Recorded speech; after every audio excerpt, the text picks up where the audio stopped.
Remue ménage. Remue ménage.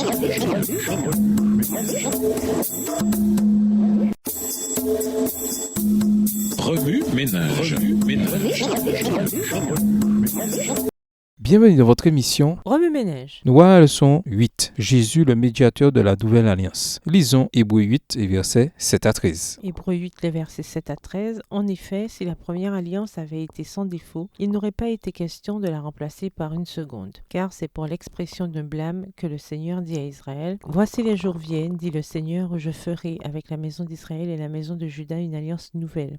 Non comme l'alliance que j'ai traitée avec leur père, le jour où je les ai saisis par la main, pour les faire sortir du pays d'Égypte, car ils n'ont pas persévéré dans mon alliance. Et moi aussi je ne me suis pas soucié d'eux, dit le Seigneur. Mais voici l'alliance que je ferai avec la maison d'Israël après ces jours-là, dit le Seigneur. Je mettrai mes lois dans leur esprit, je les écrirai dans leur cœur, et je serai leur Dieu, et ils seront mon peuple. Aucun n'enseignera plus son concitoyen, ni aucun son frère, en disant : Connais le Seigneur, car tous me connaîtront, depuis le plus petit jusqu'au plus grand d'entre eux, parce que je pardonnerai leurs iniquités, et que je ne me souviendrai plus de leurs péchés. En disant une alliance nouvelle, il a déclaré la première ancienne. Or, ce qui est ancien, ce qui a vieilli, est près de disparaître. Introduire l'incarnation de la parfaite obéissance. En menant une vie parfaite, puis en mourant à notre place, Jésus a été le médiateur d'une alliance nouvelle et meilleure entre nous et Dieu. Par sa mort, Jésus a annulé la peine capitale qu'exigeaient nos fautes et a rendu possible la nouvelle alliance. Cette vérité est expliquée dans Hébreux 10, versets 5 à 10. Ce passage identifie Jésus comme ayant manifesté l'obéissance parfaite requise par l'alliance. Il fait référence au psaume 40 qui évoquait à l'origine le désir de David d'être totalement obéissant à Dieu. « Je viens moi-même à toi. » Dans le livre, je trouve écrit ce que je dois faire. « Mon Dieu, j'ai plaisir à t'obéir et je garde ta loi au fond de mon cœur. » Psaume 40, les versets 8 et 9. Ce psaume exprime la condition de l'alliance de Dieu avec Israël. Une obéissance qui était un plaisir et une loi qui était écrite dans le cœur. Deutéronome 6, les versets 4 à 6. Mais ce que David ne pouvait que désirer faire, Jésus l'a accompli. Pour Paul, ce psaume a acquis une signification particulière avec l'incarnation de Jésus. Jésus a incarné l'obéissance de la nouvelle alliance. Il est notre exemple. Nous avons été sauvés non seulement à cause de sa mort, mais aussi à cause de sa parfaite obéissance. Remue-ménage. Écrivez Hébreux 8, les versets 7 à 13 à partir de la version biblique de votre choix. Si vous êtes pressé, écrivez Hébreux 8 et versets 10 à 12. Vous pouvez également réécrire le passage avec vos propres mots, tracer les grandes lignes du chapitre ou en faire une carte heuristique. Au revoir. Et à demain si Dieu veut.